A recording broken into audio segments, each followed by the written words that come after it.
Elina की जुबानी। मैं अपने चिबुक में हाथ रखकर इंतजार कर रही थी कि वह कुछ कहे। उसने हर पन्ने को जल्दबाजी में और बिना किसी उत्साह के देखा, जिससे मैं पागल होने लगी। शुक्रगुजार हूँ मुझे ज्यादा इंतजार नहीं करना पड़ा कि वह बोले, एकदम कचरा है एलिना।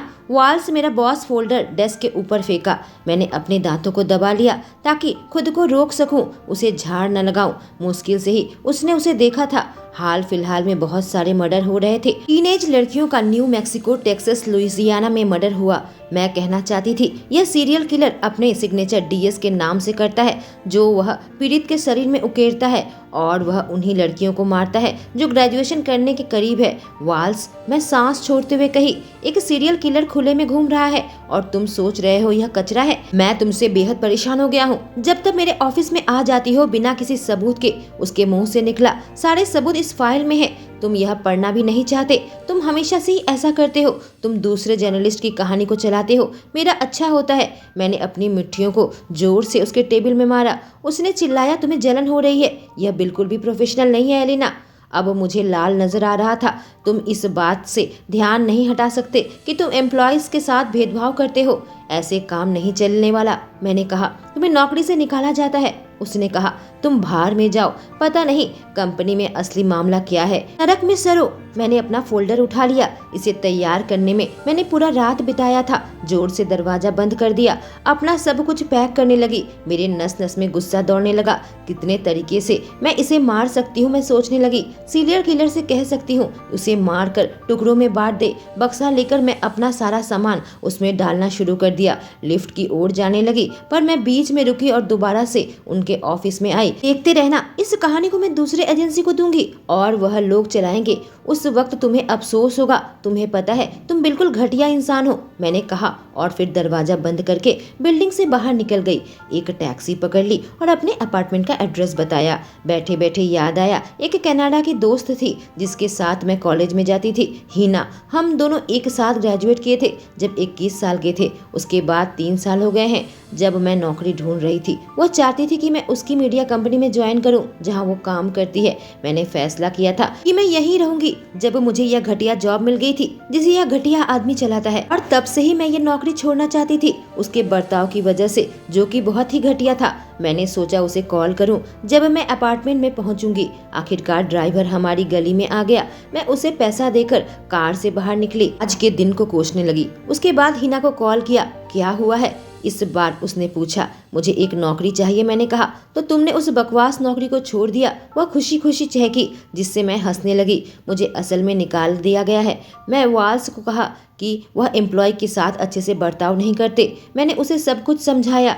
कब कनाडा आ रही हो? मैं अपने बॉस से बात कर सकती हूँ कि तुम्हें यहाँ नौकरी दे दे। हालांकि उनको तोड़ना बहुत मुश्किल है, पर तुम अनुभवी हो। वह बोली, मैं एक कहानी पर काम कर रही हूँ, मैं उसके सामने रख सकती हूँ। उनके साथ मेरी मीटिंग फिक्स कर सकती हो। उम्मीद करती हूँ तुम्हारे बॉस को मैं इम्प्रेस करूंगी और नौकरी मिल जाएगी, मैंने जवाब दिया। वह उत्सुक हो गई कि मैं कनाडा आ रही हूँ।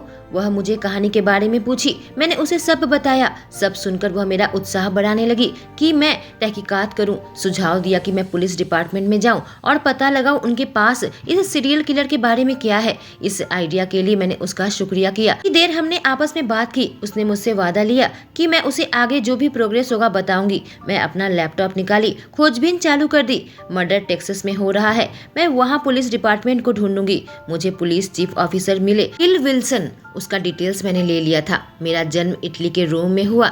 जब मैं 18 साल की थी अमेरिका आ गई थी। कैलिफोर्निया में एक कॉलेज में मैंने अपनी पढ़ाई की। मैं घर की सबसे छोटी बेटी थी। मेरे घर में 3 बड़े भाई हैं। मैंने अपने घर में कॉल किया, बताया कि मेरे पास नौकरी नहीं है। तुरंत उन लोगों ने मुझ पर ही इल्जाम लगाया कि मैंने ही कुछ किया, क्योंकि हमेशा मैं ही मुसीबत खड़ी करती हूँ। पर आखिर में मैंने उन्हें अपनी बात समझाया कि मेरे बॉस ही बहुत घटिया इंसान है। वह लोग मुझसे कहने लगे कि मैं इटली वापस आ जाऊं, पर मैंने इनकार किया क्योंकि फिलहाल मुझे नई नौकरी ढूंढनी है।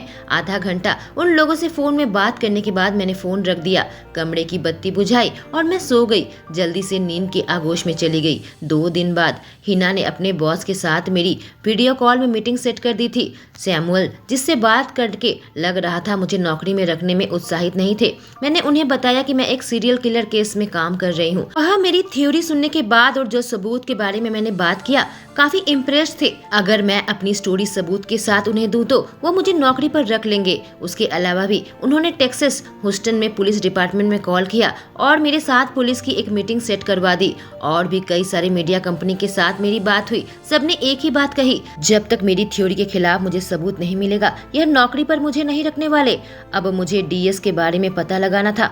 अभी मैं वहीं पर जा रही हूँ। जब मेरे पास कैलिफोर्निया में अब नौकरी नहीं है तो यहाँ रुकने की कोई वजह नहीं। आज सुबह ही अपना सामान पैक कर लिया और मैं निकलने को तैयार थी। ह्यूस्टन की फ्लाइट ली। एयरपोर्ट से बाहर निकलकर मैं आसपास में एक मोटल में रहने का फैसला किया। ड्राइवर एक बहुत ही पुरानी बिल्डिंग के सामने आकर खड़ा हुआ जहाँ लोग शराब और सिगरेट पी रहे थे। मैंने उसे पैसा दिया, अपना सामान लिया और मैं वहाँ पर आ गई। वहाँ मुझे एक औरत मिली। उसने मुझे कमरे की चाबी दे दी। अपना सामान कमरे में रख दिया। बहुत ही मामूली सा कमरा था पर मुझे ज्यादा दिन तक नहीं रुकना। समय देखा, सोचा अब पुलिस डिपार्टमेंट में जाने का वक्त है। 15 मिनट बचे हुए थे। मैंने अपना बैग खोला और वह फोल्डर पकड़ ली उस केस की। मैं बहुत घबराई हुई थी। अगर मुझे उन लोगों ने मदद नहीं की तो मैं फंस जाऊंगी। अजीब सी सिचुएशन में फंस गई थी। पुलिस डिपार्टमेंट के रिसेप्शनिस्ट को मैंने अपने अपॉइंटमेंट के बारे में बात किया और उसने मुझे इंतजार करने को कहा। मेरे नस नस में खून दौड़ रहा था कि क्या होने वाला है। 10 मिनट चुपचाप बोरियत से बैठने के बाद उन्होंने मुझे जाने को कहा। उसके केबिन तक पहुंची। केल विल्सन बड़े बड़े अक्षरों में लिखा हुआ था। अंदर आ जाओ। आवाज आई और मैं जाना पहचाना चेहरा देखा जिसे मैं ऑनलाइन देखा था। Elina Moretti. सही कहा ना? उसने कहा। हाँ, आप कैसे हैं मिस्टर विल्सन? मैंने पूछा। ठीक हूँ। मैंने सुना है तुम सीरियल किलर डीएस वाला केस काफी करीबी से फॉलो कर रही हो। सही कहा ना? उसने पूछा और मैंने अपना सर हिलाया। और यह भी सुना है तुम्हें नौकरी से निकाल दिया गया। उसने बात पूरी की। और मेरे लिए मुसीबत थी। हाँ, लेकिन मुझे माफ करना एलिना, पर मैं तुम्हें इस तहकीकात के बारे में कोई जानकारी नहीं दे सकता। हम बहुत कम ही जर्नलिस्ट के साथ काम करते हैं और तुम तो अभी किसी कंपनी के साथ जुड़ी हुई भी नहीं हो। मैं तुम्हें सलाह दूंगा कि तुम यह काम पुलिस को ही करने दो। खुद से केस को सुलझाने की कोशिश मत करो। वह मुस्कुराया। मिस्टर विल्सन, मैं बहुत केस के करीब हूँ और मेरे पास काफी सारे सबूत है और अपनी थ्योरी है। उसने मुझे काटा। नहीं, मेरी तरफ से ना है। तुम फिलहाल आम जनता ही हो और तुम्हारा इससे कोई मतलब नहीं है। खुशी होगी अगर तुम हमें हमारा काम करने दो और तुम्हें सुरक्षित रखने दो। उसने गहरी सांस छोड़ी। इस केस की तहकीकात तभी बताई जाएगी जब सीरियल किलर को हम पकड़ लेंगे। फिलहाल यह बहुत ही गोपनीय है। उसने बात पूरी की। मुझे पता है यह सही कह रहा है। ठीक है मिस्टर विल्सन, थैंक यू कहकर मैं मुस्कुराई और उठ खड़ी हुई। मैं हमेशा ही लापरवाह और विवेकहीन हूँ। मैं पता लगा कर ही रहूंगी और सैमुअल का दिमाग हिला दूंगी। मैं सोचने लगी। अचानक से मुझे नजर आया FBI क्राइम एसोसिएट एजेंट, जिससे मेरा ध्यान खींचा। ऑफिस के करीब आई और मुझे तरह तरह के लोकेशन के मैप नजर आए। किस्मत अच्छी थी कि मुझे एक ह्यूस्टन में लोकेशन नजर आया और एक तस्वीर नजर आई। मुझे लगा कि यह उसी के सदस्य का होगा। मेरी आंखें चौड़ी हो गई। एक आदमी की तस्वीर थी जो कि 27-28 साल का होगा। उसका शरीर बहुत ही फिट था, बिल्कुल मर्दाना नजर आ रहा था। गहरे भूरे बाल थे और पन्ना की तरह हरी आंखें, बिल्कुल सुनहरा था। तस्वीर से बहुत ही सीरियस नजर आ रहा था। सोचने लगी यह आदमी मुस्कुराएगा तो कैसा लगेगा। रोमन जैक्सन, मैं फुसफुसाई इससे पहले कि मैं एलिवेटर के पास जाती। एक आखिरी बार लोकेशन को देखी और मैं बिल्डिंग से बाहर निकल आई। सांस छोड़ते हुए सोची कल जाऊंगी, बेहतर होगा मैं कुछ खा लूं। आसपास एक रेस्टोरेंट में गई और बर्गर और पिज्जा खाई। खाते खाते जब मैं गूगल मैप में देख रही थी मैं कंफ्यूज्ड रह गई क्योंकि वह कोई कपड़े की दुकान थी और मैं पैनिक करने लगी। कहीं मैं लोकेशन भूल तो नहीं गई। पर FBI अपना काम चोरी छिपे करते होंगे। मैं पक्का वहाँ जाने वाली हूँ। पेट भर गया तो मैं अपने मोटल में वापस चली गई। मैं फोन देखी तो हिना का मैसेज था। मुझे नहीं लगता सैमुअल से ज्यादा कुछ कर पाएगा।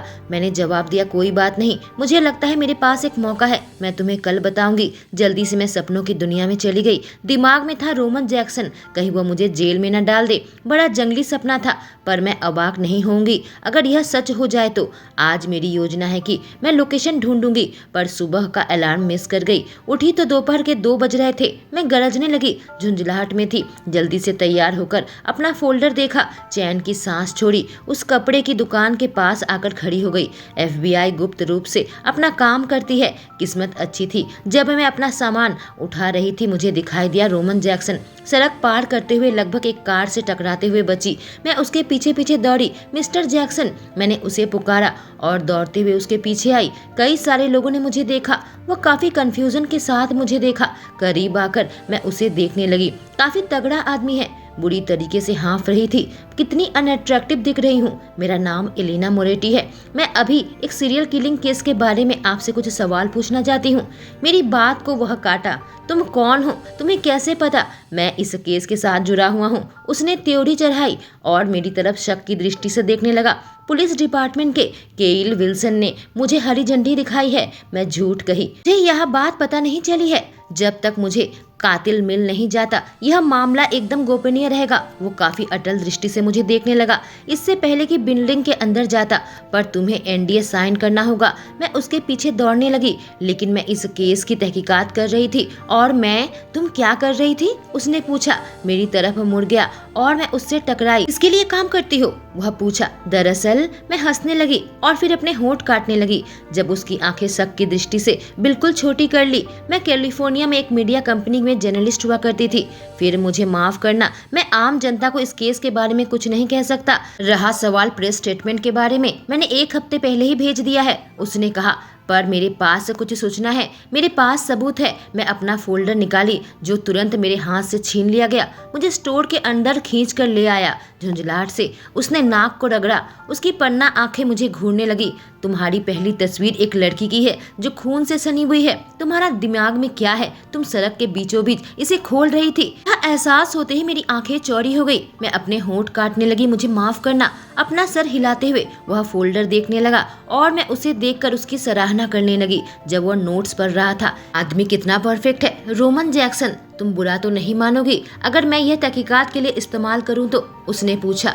यह निर्भर करता है। तुम इस केस के बारे में मुझे कुछ बताओ तो। मैं बोली। नहीं, मैं नहीं चाहता तुम इस केस के आसपास भी। वह कहने गया कि मैंने टोका। अब बिल्कुल भी नहीं। मैं उसके हाथ से फोल्डर छीन लिया। उसके होठों में हल्की सी मुस्कान आई जब उसने अपना सर हिलाया। मुझे एक टेबल में ले जाने लगा। उम्मीद भरी दृष्टि से मैं उसे देख रही थी। मुझे एक मौका मिले, प्लीज मुझे थोड़ा सा भी कुछ बताओ। मैं होने वाले एम्प्लॉयर को इस कहानी के बारे में बताकर इम्प्रेस करना चाहती हूँ और मैं इस रिसर्च से तुम लोगों की मदद करूंगी। मैंने कहा। मुझे और भी काम करना है तो मैं तुम्हें सलाह दूंगा कि तुम इसे यहीं छोड़ दो एलिना। अपने दिनचर्या में वापस चली जाओ। यह खुद को यूं मुसीबत डालने से बेहतर होगा। सांस छोड़ा और फिर एनडीए निकाला। कहा इसे साइन करो और मैं तुम्हें यहाँ से बाहर निकाल दूंगा। बिल्कुल कातिलाना दृष्टि से उसे देखी। तुम लोग अफसोस करोगे जब मैं तुम्हारा दरवाजा रोज खटखटाऊंगी। मैंने कहा और सुना। वह बड़बड़ाया। जिद्दी कहीं की। इससे पहले कि स्टोर से मुझे बाहर निकालता, काफी झुंझलाहट से मैं बाहर निकली और सामने वाले कॉफी शॉप में जाकर बैठ गई और इस बिल्डिंग पर नजर रखने लगी। मैंने सोचा मैं उसका पीछा करूंगी अगर उसे कुछ लीड मिले तो। बिल्कुल खिड़की के सामने बैठी हुई थी। उम्मीद करने लगी वो मुझे ना देखे। अपनी तीसरी कॉफी पी रही थी। मैंने देखा रोमन जल्दी से अपनी कार की ओर जाने लगा। फोन में किसी से बात कर रहा था। जल्दी से कॉफी मग मैं नीचे रखी, अपनी कार की ओर जाने लगी जो मैंने किराए पर लिया था। इंजन स्टार्ट किया। मेरी नजरें उसके कार पर थी जब मैं उसका पीछा करने लगी। गरजने लगी जब वो एक भीड़ भाड़ वाले इलाके में अपनी कार घुसाया जहाँ बच्चे चल रहे थे। मैं इतनी अच्छी ड्राइविंग नहीं कर रही थी। दुआ मांगने लगी मैं किसी को मार न डालूं आज। मुझे लगता है ईश्वर मुझे खुश नहीं है कि 2 मिनट नहीं हुए थे कि कुछ बच्चे साइकिल चलाकर सामने आने लगे। मैं जोर से चिल्लाई, कार को साइड में घुमाया और किसी बागान के साथ टकराए जो नष्ट हो गया। गरजते हुए मैं नीचे उतरी और देखने लगी कितना नुकसान हुआ है। एलिना, मैं जम गई जब एक जानी पहचानी आवाज मुझे सुनाई पड़ी। उसने अपना गला साफ किया और मैं मुड़कर देखी रोमन मुझे हक्का बक्का होकर देख रहा था। मैं अपना हाथ हिलाई और वह अपना सर हिलाने लगा जब देख रहा था कि बागान को क्या नुकसान पहुंचा। और शर्मिंदगी हुई जब उसका मालिक बाहर आ गया। एक औरत सामने आई। उसका जबड़ा खुला का खुला रह गया। मुझे माफ कीजिएगा। काफी सारे बच्चे साइकिल चला रहे थे, मेरी कार के सामने आ गए। ब्रेक लगाने का टाइम नहीं था। मैंने उन्हें समझाया। और तुम नुकसान की भरपाई करोगी? रोमन पीछे से कहा। हाँ जरूर करूंगी, मैं मुस्कुराई। उनका बैंक डिटेल्स लेकर मैं वह पैसे उनके अकाउंट में भेज दी। ऐसे ही करती रही, मैं गरीब हो जाऊंगी। लेकिन जैसे ही मैं उनके घर से बाहर निकली, मैंने देखा एक टो ट्रक मेरे कार को लेकर जाने लगा। अब मुझे रेंटल कंपनी को भी कार के नुकसान की भरपाई करनी होगी। मैं रोमन की ओर मुड़ी और मेरे दिमाग में एक आइडिया आया। मैं उसे लिफ्ट मांग सकती हूँ। पक्का कोई लीड फॉलो कर रहा है, उसके पास अब कोई रास्ता नहीं है, मुझे अपने साथ लेगा। क्या तुम मुझे एक लिफ्ट दे सकते हो? मैं पूछी। मैं शहर से बाहर जा रहा हूँ, उसने कहा, और मैं खुद को रोक नहीं सकी। क्या तुम्हें कोई क्लू मिला है? वह मेरे करीब आने लगा, तब तक हमारी नाक छूने को न हो गए। उसकी गहरी हरी आंखें मेरे ऊष्म बादामी आंखों को देखने लगी और मैं निगलने लगी कि वह मेरे कितने करीब है। उसकी कोलोन की खुशबू बिल्कुल नशीली और मर्दाना है। किसी को बुलाओ और घर जाओ। उसे घूरने लगी, जिससे वह अपनी एक भौं ऊंची करके मुझे चुनौती देने लगा। सांस छोड़ते हुए मैं अपना सर हिलाई और अपनी हार मान ली। सर हिलाते हुए वो अपनी कार की ओर जाने लगा। मैं इधर उधर सर घुमाई तो मुझे एक बाइक नजर आई। मेरा पीछा मत करना, उसने मुझे चुनौती दी। कार का दरवाजा खुला। यस सर, मैं अपनी आंखें घुमाने लगी। वह गाड़ी चलाकर आगे बढ़ गया। तुरंत उस साइकिल को रेंट में लेने लगी। पता चला कि साइकिल के लिए $10 रेंट देना पड़ेगा। मैं अपना पर्स खोली, $5 ही थे और यह मशीन कार्ड एक्सेप्ट नहीं करता। देखी तो रोमन की कार आगे बढ़ रही थी। मुझे और $5 का नोट मिला, जिससे मैं खुशी से चहकने लगी। जल्दी से पैसे देकर मैं साइकिल में बैठ गई और उसका पीछा करने लगी। मैं उसे फॉलो करती रही। जब रोमन कार से उतरकर किसी से बात कर रहा था, चुपचाप उसे सुनने लगी। आदमी तुम्हारा कितनी देर तक पीछा कर रहा था? मैंने सुना, रोमन उस लड़की से पूछा और उसके पेरेंट्स सामने खड़े थे। मैं चलकर स्कूल जा रही थी, देखा कोई मेरा पीछा कर रहा है। 2 दिनों से सुबह को भी और शाम को वापस आती हूँ, तब भी हुडी पहने हुए रहते हैं। मैं उसका चेहरा नहीं देखी। मैं नोटबुक निकालकर सारी डिटेल्स लिखने लगी। वह किलर कुमारी लड़कियों का पीछा करता है। उनकी बातचीत सुनने लगी। उसके पास ज्यादा बोलने के लिए कुछ नहीं था, बस यही सब कह रही थी और अपनी चिंता बता रही थी। मैं अपनी नोटबुक बैग में रखी, अपनी बाइक में चढ़ गई। धीरे धीरे मैं साइकिल चलाने लगी। जब मैं रोड में आई, मुझे अपने दाहिनी ओर कुछ सुनाई दिया। उस ओर देखी तो हरी आंखें मुझे देख रही थी। पक्का यह खुश नहीं थी। ओ शिट, मैं तीव्र गति से साइकिल चलाने लगी कि इससे दूर जा सकूं। मेरा बेचारा दिल जोर जोर से सीने में धड़क रहा था। मैंने सुना उसका इंजन स्टार्ट हुआ और मैं तेजी से पैडल करने लगी कि मुझे कोई गली नजर आए। रोमन से दूर जाना चाहती थी, तभी एक कार आकर मेरे सामने रुकी। मैं इतने सदमे में थी, मैंने ब्रेक लगाया। थोड़ी देर हो गई थी मुझे। कार के साथ टक्कर हो गई, बैलेंस खो बैठी। सर के पीछे कंक्रीट में जोर से चोट लगी, मेरे बाजू भी कट गए। रास्ते में बैठी जब कार का दरवाजा खुला।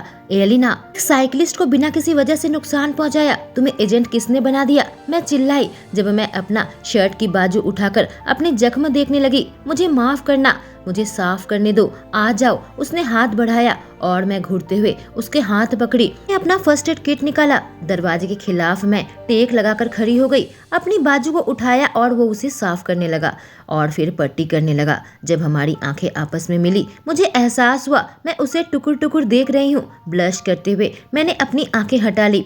थैंक्स, मैं धीरे से बड़बड़ाई।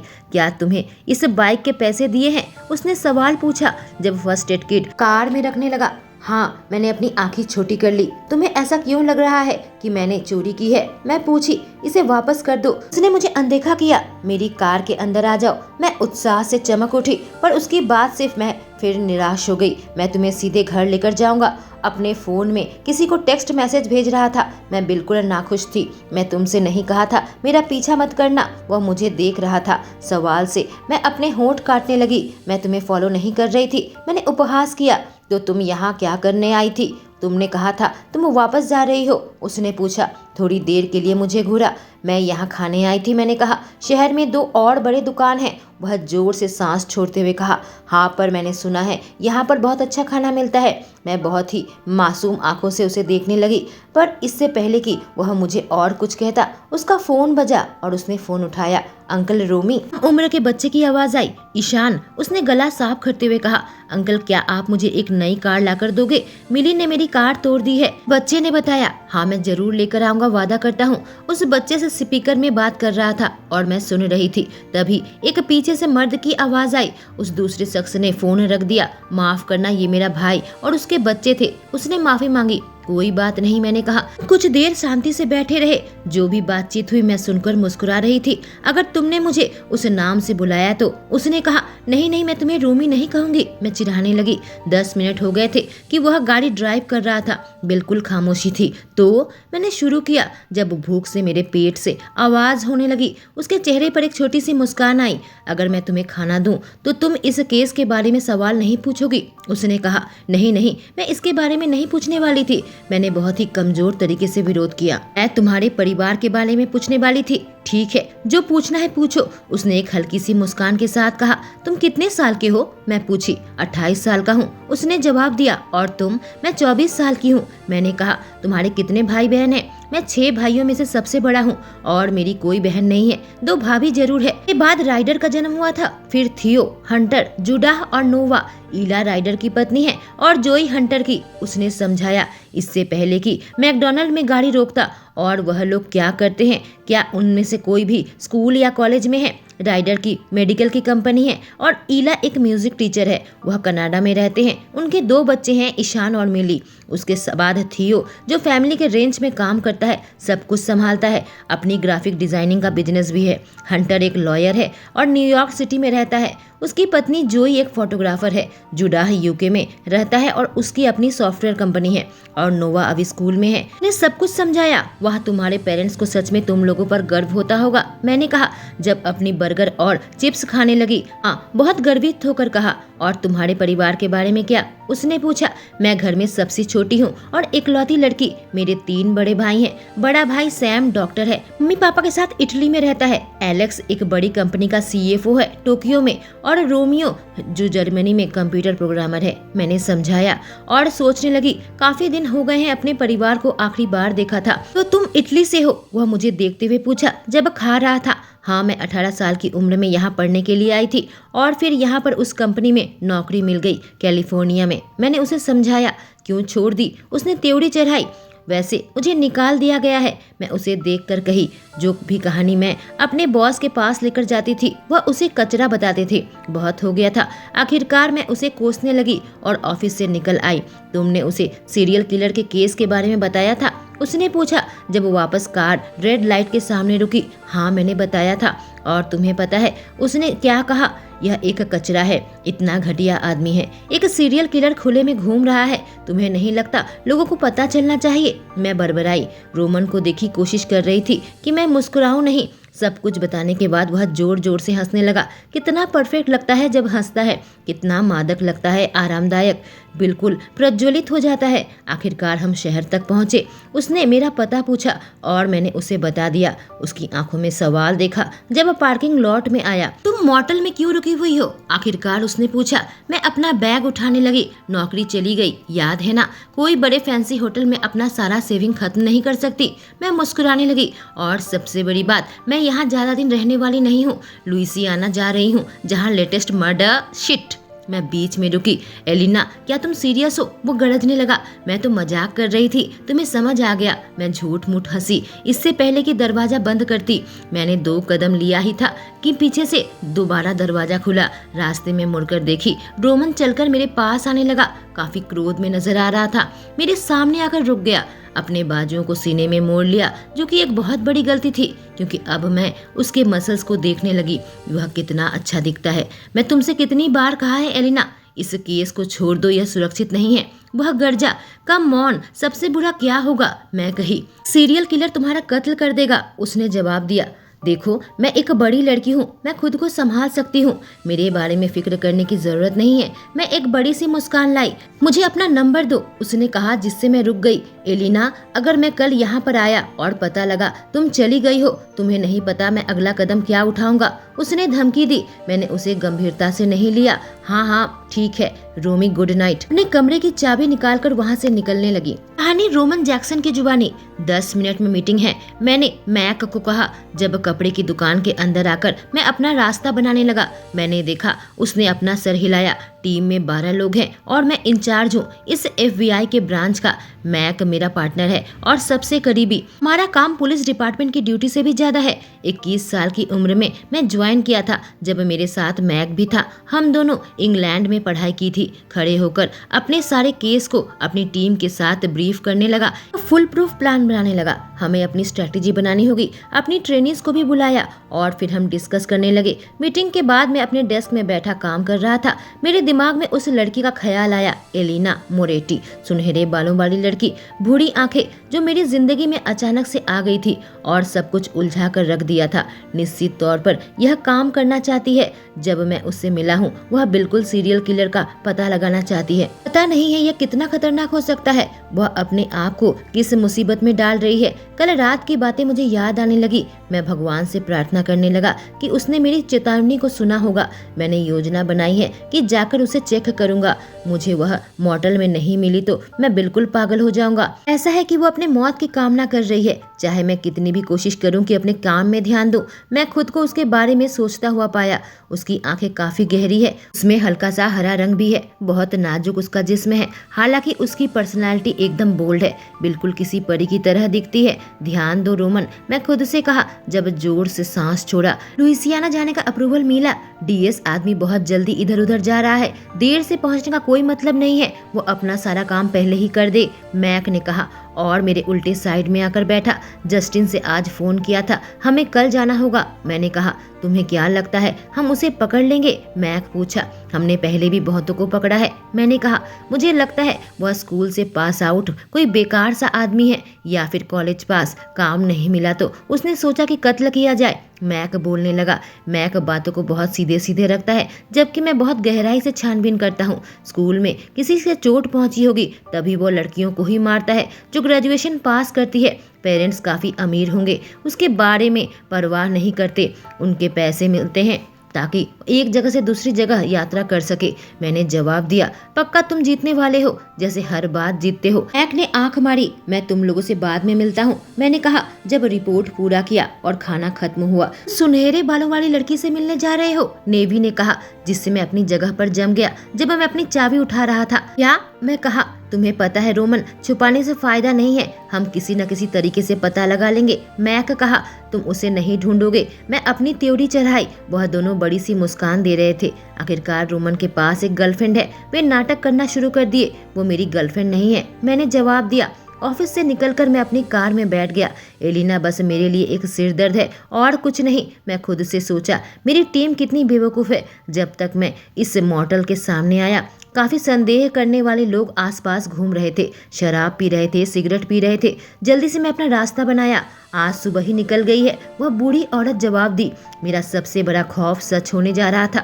मैं बिल्डिंग के बाहर निकल गया, बहुत मुश्किल से अपने गुस्से को काबू कर पा रहा था। यह औरत मेरे मौत का कारण बनेगी। अपने आप को मरवाना क्यों चाहती है? मैं कार का दरवाजा बंद करके उसका नंबर डायल किया। हेलो, बूढ़ी औरत की आवाज आई। एलिना, मैं काफी कंफ्यूजन के साथ कहा। नहीं, माफ करना, रॉन्ग नंबर है, वह बूढ़ी औरत ने कहा। गुस्से से मैं अपना फोन डैशबोर्ड में रख दिया।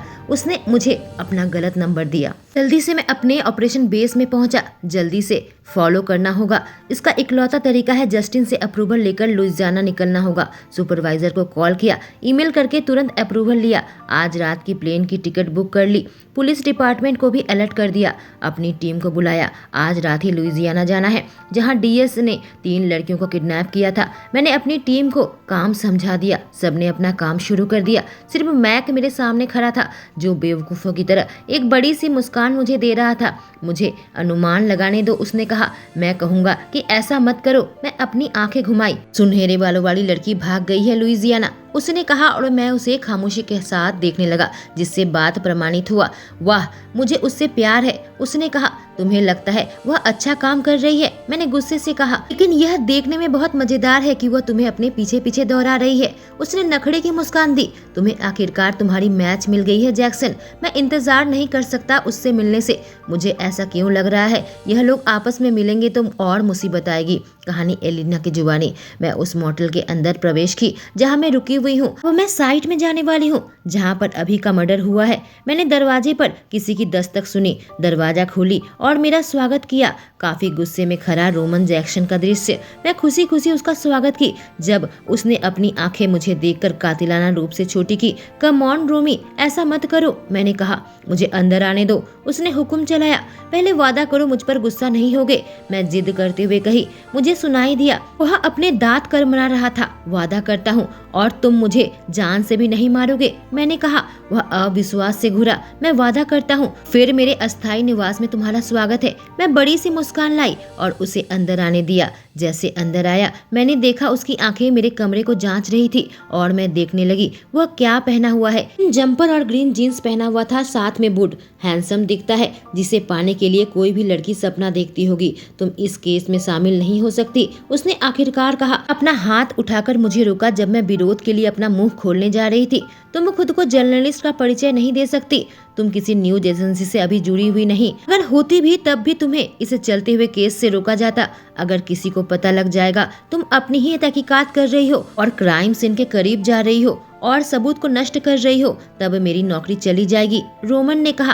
पर मैंने इस केस में तुमसे ज्यादा लीड ढूंढ निकाला है, मैं बहस करने लगी। झुंझुलाहट में उसने अपने नाक को रगड़ा। एलिना प्लीज समझने की कोशिश करो, मैं पुलिस डिपार्टमेंट का बंदा हूँ। मैं तुम्हें किसी चलते हुए केस में हरी बत्ती दिखाकर तुम्हें खतरे में नहीं डाल सकता, उसने कहा। और मैंने अपने बाजुओं को सीने में मोड़ लिया। मुझे एहसास हुआ मैं नहीं जीतने वाली। मुझे पता है मैं बेतुकी बातें कर रही हूँ, पर मुझे यह सारी जानकारी एक नई नौकरी के लिए चाहिए कनाडा में। ठीक है, मैं तुम्हारी तहकीकात में और दखलंदाजी नहीं करूंगी, मैंने कहा। पर तुम अपनी तहकीकात जारी रखोगी, वह मुझे वापस से जवाब दिया, जिससे मेरा जबड़ा खुला का खुला रह गया। इसे कैसे पता चला मैं क्या सोच रही हूँ? तुम मेरी मौत का कारण बनोगी, उसने कहा। रोमन, किसी को भी नहीं पता चलेगा, मैंने कहा। फिर भी मैं एक सीरियल किलर पर ध्यान कैसे दे पाऊंगा जब मैं तुम्हारे बारे में सोच रहा हूँ? तुम ठीक हो या नहीं? क्या तुम उसकी अगली शिकार बन गई? वह तर्क करने लगा और मुझे दीवार के खिलाफ धक्का दे दिया।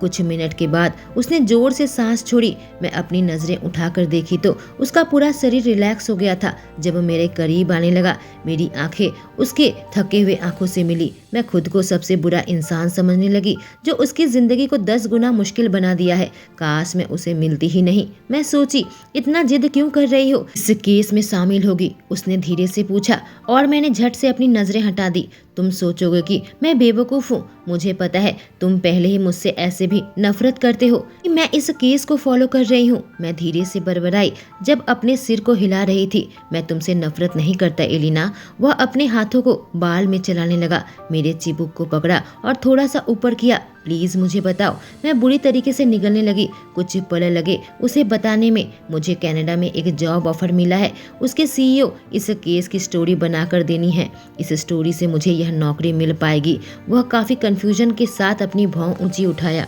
यही तरीका है तुम्हें नौकरी मिलेगी? उसने पूछा।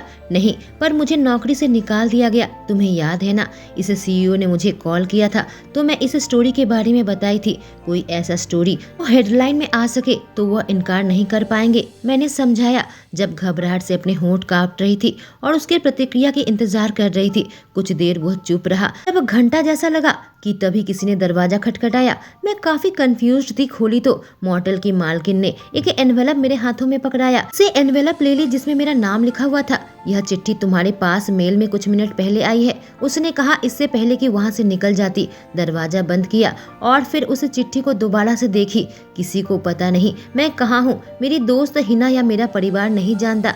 फिर मुझे यह किसने भेजा? मैं खुद ही सोचने लगी। रोमन को देखी, फिर इसे खोला। उसकी आंखें भी शक से छोटी हो गई। एक छोटा सा पेपर था जिसे मैंने खोला और मेरी आंखें बड़ी बड़ी हो गई। अपनी कुछ तस्वीरें देखी, एक एक करके मैंने देखा। वह सब तभी ली गई थी जब मैं क्राइम सीन देखने गई थी और इस केस के लिए जो जो जगह जाना था। जब रोमन को एहसास हुआ कि कुछ गलत है, वो मेरे करीब आया और मेरे से वह ले लिया। एक एक करके तस्वीर देखने लगा। आखिरी तस्वीर लुइजियाना में ली थी, जो मैं क्राइम सीन के आसपास थी तब ली गई थी।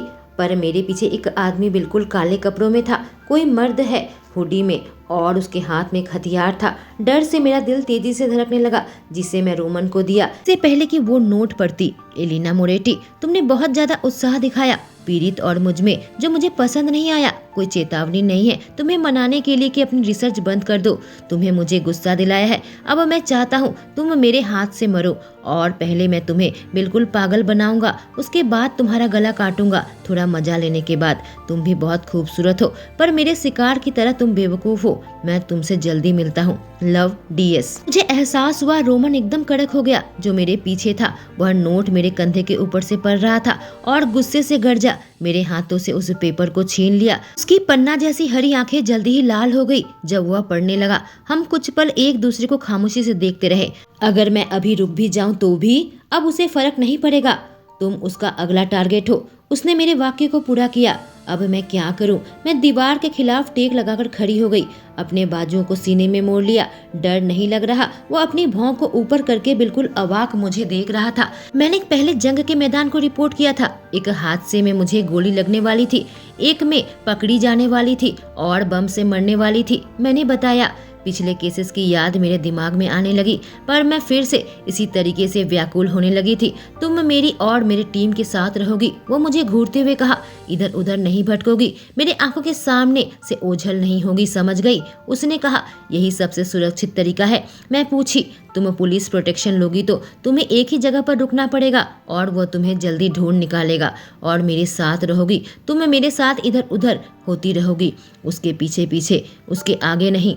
अपने सुपरवाइजर से बात करूंगा, कुछ बदल गया तो तुम्हें बताऊंगा, उसने समझाया और मैंने अपना सर हिलाया। बस दुआ करता हूँ कि मेरी नौकरी ना चली जाए। अपना सामान उठाओ, तुम्हारा परिचय अपनी टीम से करवाऊंगा। मैं जल्दी से अपने बैग पैक करके उसे फॉलो करने लगी। उसके कार में बैठ गई। हम एक बड़े से अपार्टमेंट में आए। मैं बहुत जगह थी। मुझे 4 लोग नजर आए, काफी कंफ्यूजन से मुझे देखने लगे। दोस्तों, एलिना एक रिपोर्टर है जो खतरों से खेलती रहती है, पर अब उसे जान से मारने की धमकी दी गई है। क्या रोमन उसकी हिफाजत कर पाएगा? क्या इस चक्कर में दोनों एक दूसरे के करीब आ पाएंगे? इस लव स्टोरी को जानने के लिए मेरे साथ बने रहें। Thank you.